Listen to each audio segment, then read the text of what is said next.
¿Es el ser humano un animal bueno o malo por naturaleza? ¿Nos mueve la empatía o el egoísmo, la competición o la colaboración?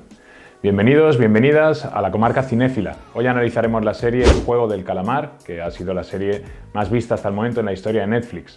Es interesante analizar la serie desde la perspectiva de las ciencias sociales y lo vamos a hacer a partir de 5 apuntes desde la sociología, la economía, la psicología.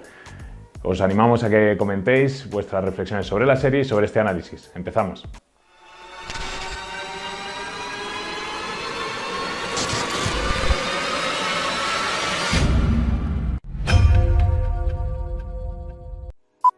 Como no podía ser de otra manera, empezamos nuestro análisis desde una perspectiva sociológica. ¿Cuál es la situación a nivel social de los protagonistas del Juego del Calamar?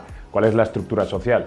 Hay dos conceptos fundamentales en sociología que son el de rol y el de estatus. El rol social se define como lo que los demás esperan de uno, como si estuviésemos en una obra de teatro, mientras que el estatus es la posición que ocupamos en la estratificación social. Es interesante trazar relaciones y comparaciones entre la estructura social del Juego del Calamar y la nuestra, y con otros estudios e investigaciones. Quizás os suene la investigación que llevó a cabo Philip Zimbardo en la Universidad de Stanford, en la que a alumnos voluntarios de esa universidad se les adjudicó de forma aleatoria un rol, o el de carcelero o el de preso. Es un estudio muy interesante porque la asunción de roles funciona y funciona de una manera muy intensa. En ese estudio de Zimbardo, los estudiantes que, por azar, obtuvieron el rol de carcelero desarrollaron conductas sádicas y abusivas con aquellos que fueron asignados el rol de presidiario, de reo. Y me parece muy interesante cómo eso se ve a lo largo de la serie, que hay una asunción de roles, que los personajes que son concursantes tienen un número, que están en esa situación por voluntad propia, pero no del todo, no mediante una decisión elegida plenamente libre. Y bueno, pues esa estructura social, ese rol y ese estatus es lo que nos va a permitir analizar los demás enfoques. El segundo punto es la economía. Desde un análisis económico, recordemos que la economía es la gestión de los recursos, desde un punto económico es interesante analizar el capitalismo, que es a fin de cuentas el leitmotiv de la serie del Juego del Calamar. Todos los personajes que son concursantes en la serie están ahí por las deudas. Y es interesante que pensemos si el capitalismo es un sistema económico basado en la deuda, qué es lo que genera la deuda y qué es lo que genera o lo que causa que el sistema económico se base en la deuda.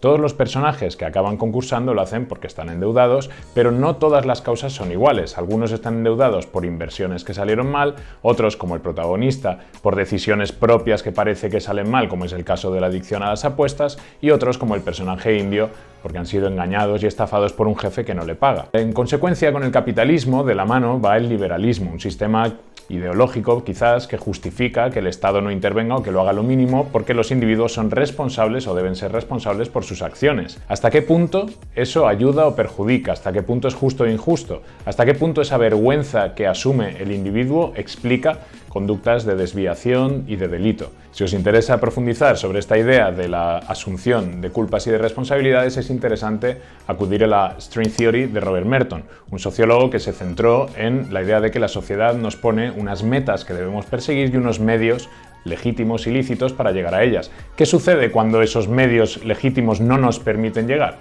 Es interesante, ya digo, analizar no solo la responsabilidad individual, sino también la explicación sociológica que envuelve a la toma de decisiones. En tercer lugar, desde un enfoque político, desde la ciencia política, recordando que la política es la toma de decisiones y que todos tomamos decisiones a título individual y en los grupos de los que formamos parte, desde la política podemos ver que el Juego del Calamar presenta una especie de democracia, o al menos comparte rasgos con la democracia, lo cual nos permite analizar los límites, las debilidades que tiene este sistema político. En el Juego del Calamar hay reglas, hay derechos, hay deberes, hay una pretendida igualdad entre los concursantes impuesta desde arriba en la jerarquía del propio sistema del juego. Y también hay, hasta cierto punto, una libertad. A fin de cuentas, los concursantes libremente deciden, los concursantes votan continuar o no continuar con el juego y los concursantes deciden, una vez han salido del juego, volver a la isla y volver al juego. ¿Por qué lo hacen? Lo hacen, como comentan en varias ocasiones a lo largo de la serie, por esa vergüenza y por esa posibilidad que les da el juego de ser alguien, de triunfar, porque ahí fuera, es decir, en la vida real, son perdedores, son personas marginadas que no tienen posibilidad, no tienen identidad, no tienen un rol social que les permita llevar a cabo un proyecto de vida digno. El juego del calamar aunque conlleve la muerte para todos los concursantes menos para uno, es mejor contexto para los concursantes de cara a volver a la sociedad en un estatus más elevado. En cuarto lugar, desde una perspectiva antropológica, podemos analizar también el juego del calamar. La antropología es la ciencia social que se encarga de la cultura, es decir, de toda producción humana, sea material o ideal. En este caso, retomando la pregunta inicial, es interesante plantearse la cuestión de la naturaleza humana. Es una pregunta que nos ha acompañado desde los orígenes de la filosofía hace 2500 años hasta hoy y que todavía no hemos resuelto. ¿Es el ser humano un animal bueno o malo por naturaleza? ¿Competimos o cooperamos? ¿Nos mueve la empatía o nos mueve el egoísmo?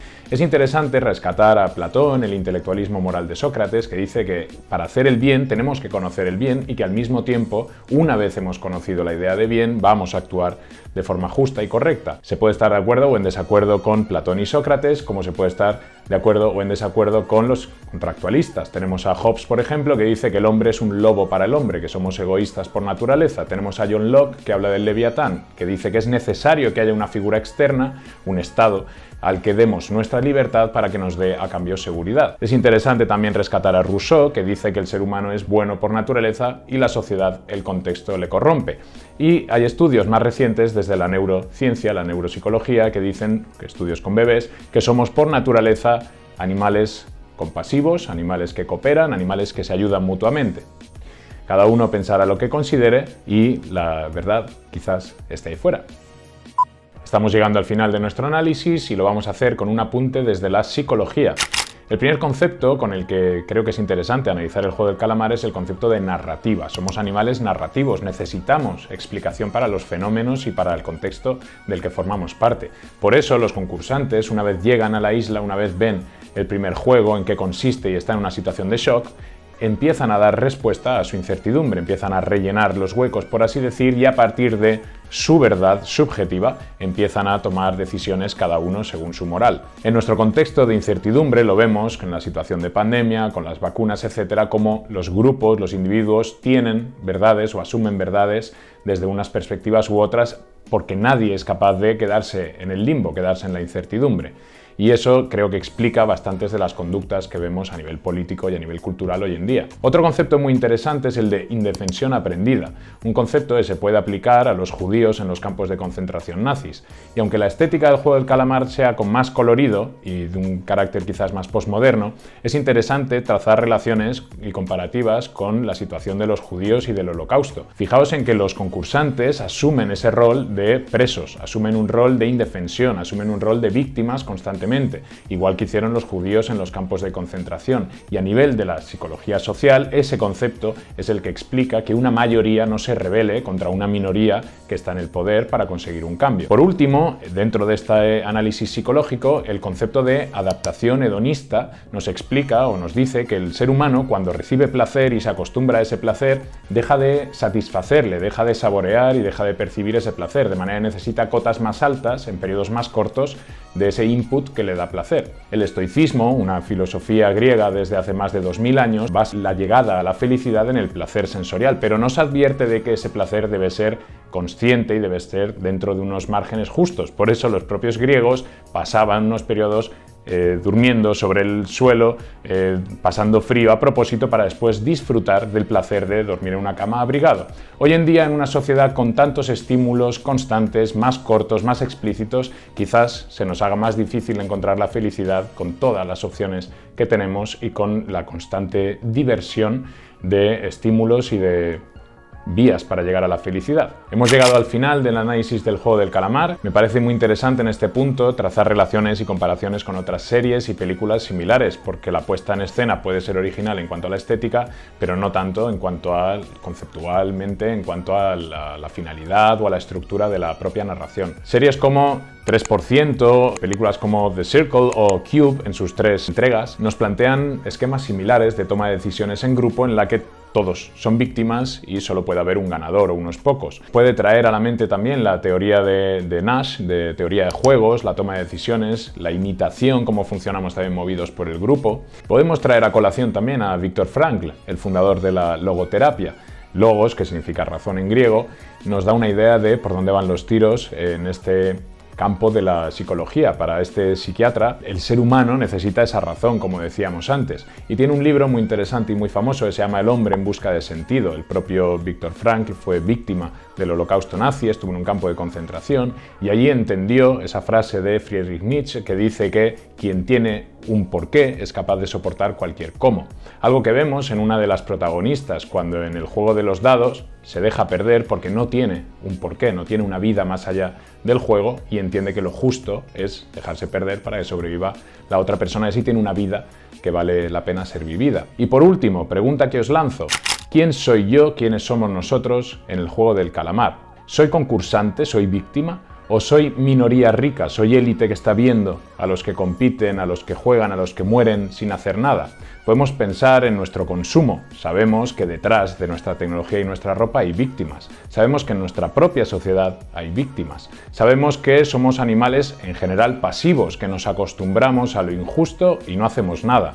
Por eso, analizar también nuestro propio juego del calamar, nuestra doble vertiente de víctimas, concursantes, personas que incurrimos en deudas de cualquier tipo y personas que se aprovechan y permiten desde su pasividad que otros sufran, es interesante para llegar a una praxis, a una acción social que nos permita hacer de nuestra sociedad una sociedad cada vez más justa. Nos vemos en el próximo análisis en la comarca cinéfila.